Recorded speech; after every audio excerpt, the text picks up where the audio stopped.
प्यारे बच्चों नमस्कार। जैसा कि आपको पता है हमारी हिंदी की सीरीज चल रही है समीक्षा अधिकारी और सहायक समीक्षा अधिकारी को टारगेट करते हुए।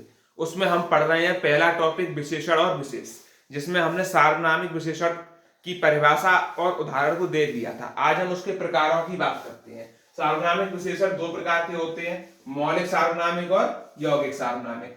मौलिक सार्वनामिक विशेषण की बात करें तो मूल सर्वनाम जो विशेषण से पहले आते हैं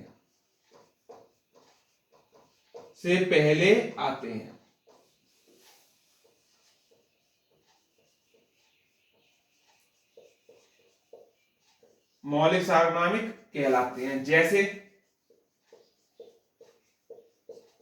यह आदमी,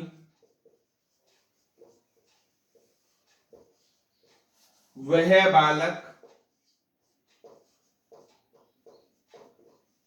दो एग्जाम्पल मैंने लिए, यह आदमी और वह बालक। आप जानते हैं यह जो है वो हमारा निश्चयवाचक सर्वनाम है जो कि मूल सर्वनाम है। इसके साथ संज्ञा लगी तो ये विशेषण बन गया, तो ये मूल सार्वनामिक विशेषण कहलाया। मूल सर्वनाम जो विशेषण से पहले आते हैं।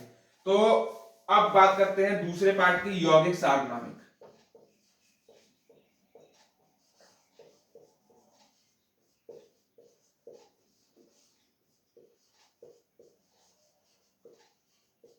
यौगिक सार्वनामिक की बात करें तो सर्वनाम को रूप परिवर्तन कर जो संज्ञा के साथ लगते हैं उन्हें बोलते हैं मौलिक यौगिक सार्वनामिक। जैसे कि हमने बोला ऐसा आदमी,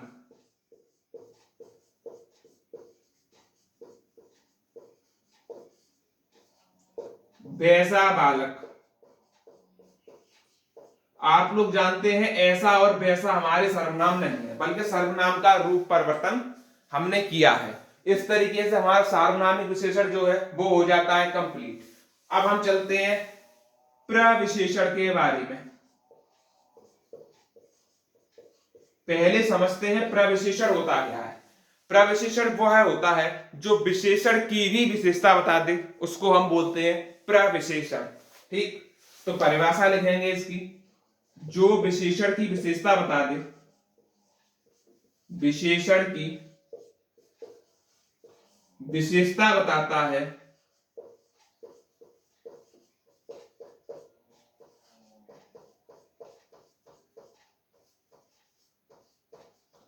प्रविशेषण कहलाता है।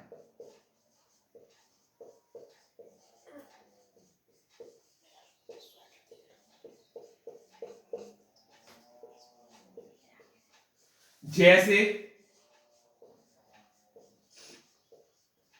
राहुल बहुत तेज दौड़ता है,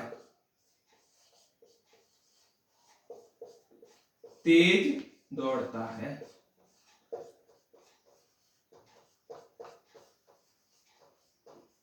अब आप समझिए, यहां बोला है राहुल बहुत तेज दौड़ता है। तेज तो हो गया विशेषण, उसकी विशेषता क्या है कि वो बहुत तेज दौड़ रहा है। तो जो विशेषण के की विशेषता बता दे उसको बोलते हैं प्रविशेषण। तो इसमें बहुत जो वर्ड है ये बना हमारा प्रविशेषण। आशा है आपको प्रविशेषण समझ में आ गया होगा। ठीक, अब हम बात करते हैं विशेषण की अवस्थाओं के बारे में। तो विशेषण की तीन अवस्थाएं होती हैं।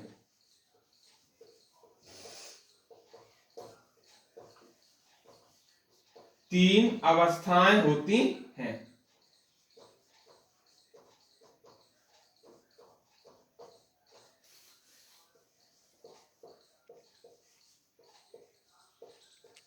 पहली होती है मूलावस्था, दूसरी होती है उत्तरावस्था,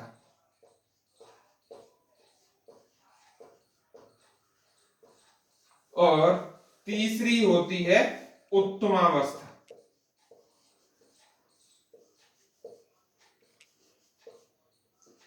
ठीक, अब मूलावस्था, उत्तरावस्था और उत्तमावस्था क्या होती है वो हम समझते हैं। जैसे कि मूलावस्था है वो हमारी सामान्य अवस्था है, जैसे कि राहुल दौड़ता है।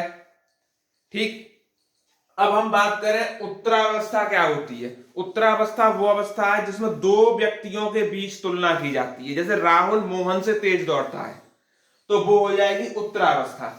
और तीसरी जो अवस्था होती है वो है उत्तमावस्था। वो होती है कि जैसे पूरी पब्लिक में कोई एक होशियार छात्र है तो वो सब में टॉप है तो उसको बोलेंगे उत्तमावस्था में। जैसे कि राहुल अपनी कक्षा का सबसे होशियार छात्र है तो सबसे होशियार होने की वजह से वो आएगा उत्तमावस्था में। इनको अब हम एक एक करके पढ़ेंगे और समझेंगे पूरी डिटेल में इन अवस्थाओं के बारे में।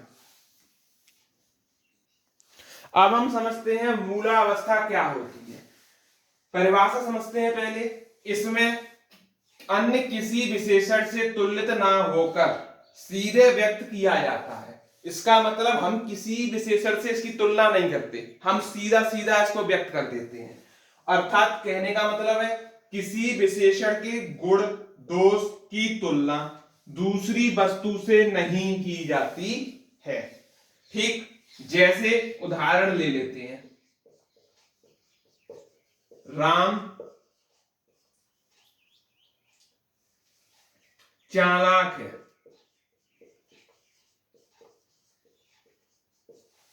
दूसरा ले लेते हैं, वह कक्षा में तेज है।